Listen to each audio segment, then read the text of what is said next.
Allez, je vais vous apprendre maintenant à découper un patron et le transposer sur le tissu pour pouvoir commencer à assembler une ceinture pour le patient. Donc pour ce faire, vous allez prendre vos ciseaux papier et on va découper tout autour ici au niveau de chaque feuille de patron. Donc on fait attention de bien découper au bord sans trop rogner.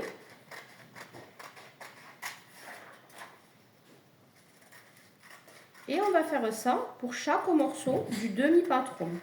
Vous vous souvenez, les petits morceaux que je vous donne comme ça, c'est pour réaliser une demi-ceinture.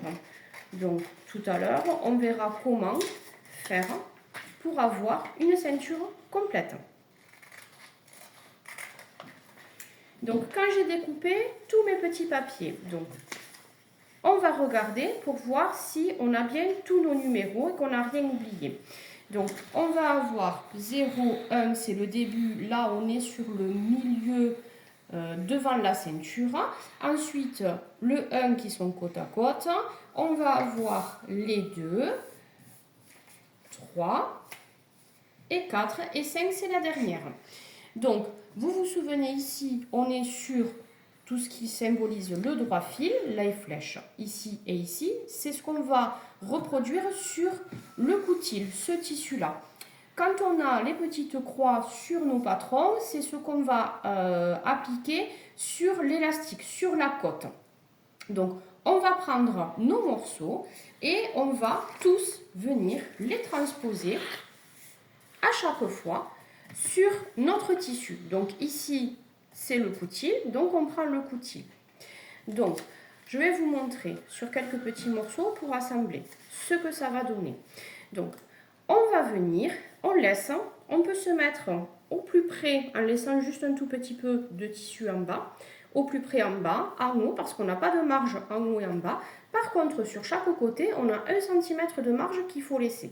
Donc la première chose qu'on va faire, c'est qu'on va venir faire le tour avec notre stylo friction qui s'efface à la chaleur, et j'y tiens. On va faire le tour de notre patron. Donc on essaye de plaquer au maximum, on ne dépasse pas et on fait au plus précis possible. Pourquoi? Parce que tout à l'heure, vous allez piquer sur cette ligne-là. Donc vous vous souvenez, avant de commencer, on regarde toujours notre endroit, notre envers du tissu et le droit fil, d'accord? Voilà, ça c'est fait. Je vais me noter ici mes chiffres, 3 et 4, et je vais noter ici la ligne de taille, ce petit symbole ici, vous vous souvenez, c'est la ligne A et c'est ce qu'on doit reproduire à chaque fois. Maintenant que ça c'est fait, je vais venir mesurer 1 cm avec mon mètre et je vais reporter tous les 1 cm pour faire ma marge. Donc on fait attention de bien respecter 1 cm à chaque fois. Et on va venir assembler et on suit les courbes qu'on retrouve ici.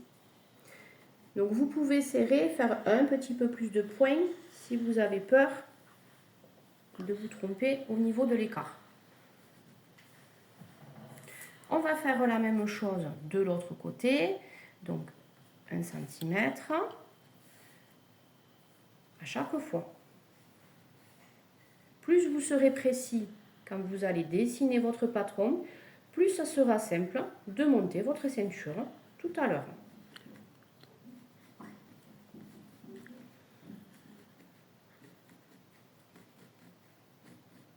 Et on va faire ça à chaque patron, à chaque morceau.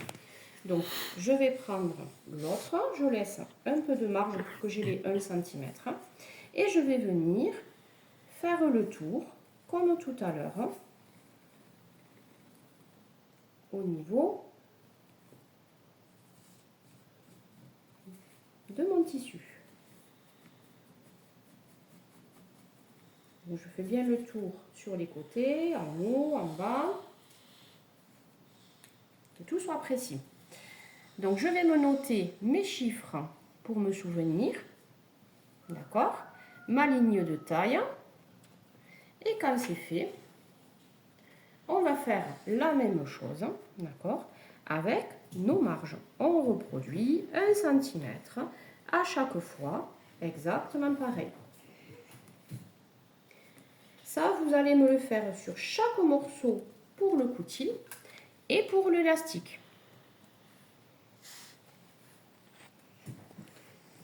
Donc là, on aura ce qu'on appelle la demi-ceinture.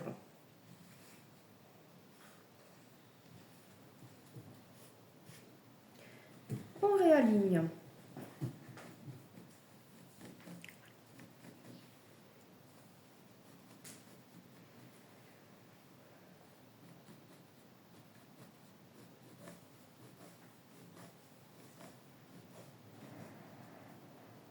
Voilà.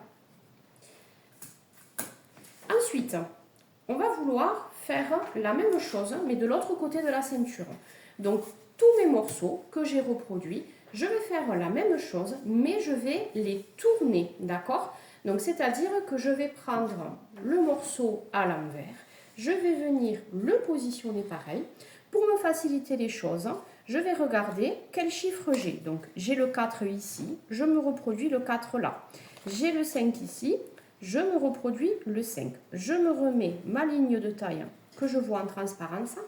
Et pour différencier entre les uns et les autres, vous pouvez vous mettre un petit symbole, soit un plus, soit prime ou un moins. C'est vous qui voyez.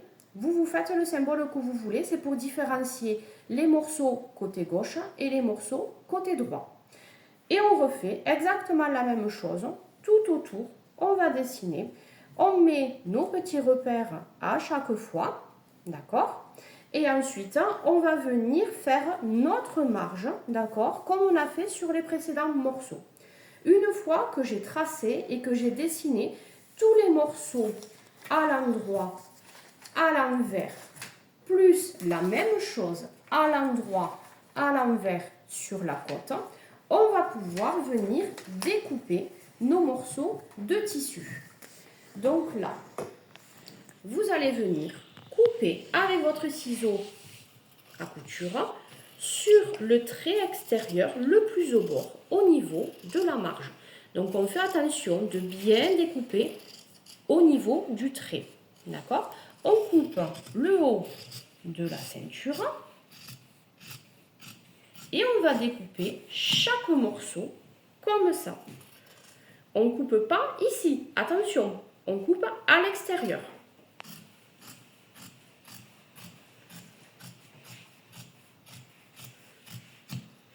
Et on va faire ça sur chacun de nos morceaux.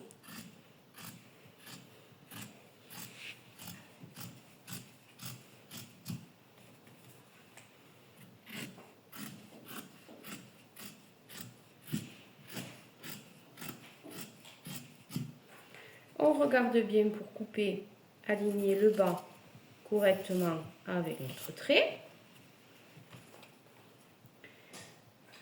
Et on va découper tous nos morceaux de coutil et d'élastique comme ça.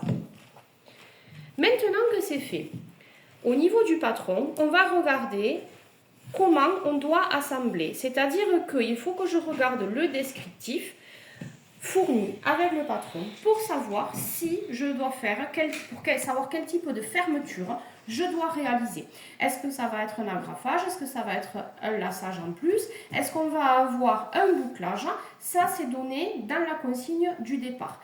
Quand c'est fait, il faut que je me note exactement sur mon morceau qu'est-ce que je vais faire comme fermeture et à quel endroit. Là, par exemple, sur la partie 5, c'est-à-dire milieu du dos, je vais faire par exemple un bouclage. Donc je m'écris bouclage dans la marge pour pas oublier et surtout pour pas monter le 5 et le 5' ensemble tout à l'heure. Donc pensez à bien vous le noter. Si on a par exemple l'agrafage qui est prévu ici, on va marquer agrafage d'un côté, agrafage de l'autre et comme ça on sait qu'il ne faut pas qu'on l'assemble pour l'instant. quand vous avez tous vos morceaux et que vous avez marqué vos fermetures dans les marges, vous allez commencer à assembler avec les techniques que je vous ai apprises. Par exemple, vous allez me faire ici, coutil sur coutil, on va faire ce qu'on appelle, vous vous souvenez, la couture ouverte. Donc, je vais venir prendre mon tissu, ici. Je vais placer endroit contre endroit, d'accord?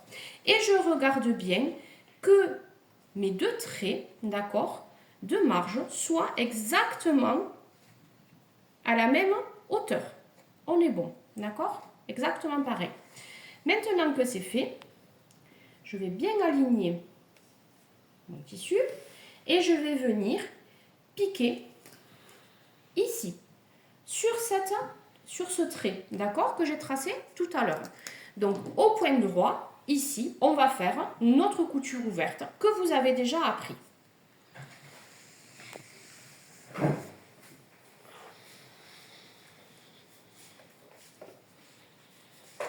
Donc, vous vous souvenez, on va venir faire une couture droite, un petit point à l'arrêt, d'accord, petite marche arrière pour arrêter le point, et on vient piquer directement sur le trait qu'on a tracé. Donc, on regarde bien qu'on reste toujours aligné, et on vient piquer doucement en point droit, ici. Petite marche arrière, on est bon.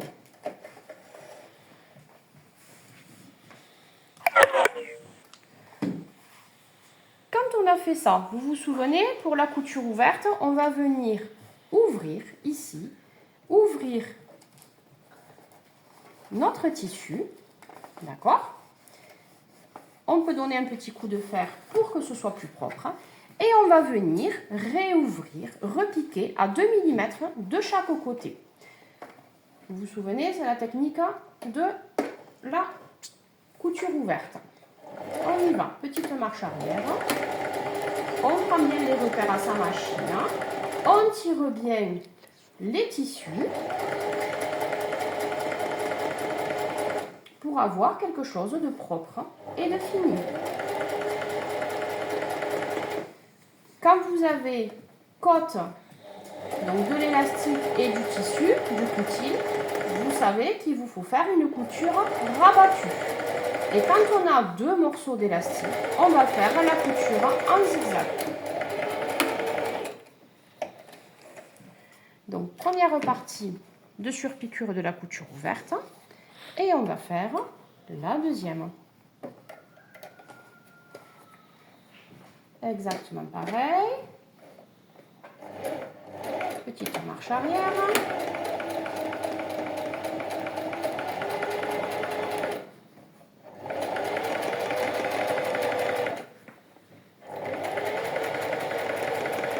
Il faut bien étirer et écarter le tissu, surtout quand on va avoir des petites pinces, d'accord, et des formes arrondies, pour avoir quelque chose de propre. Petite marche arrière. Ma couture ouverte est finie pour ce pan. Voilà.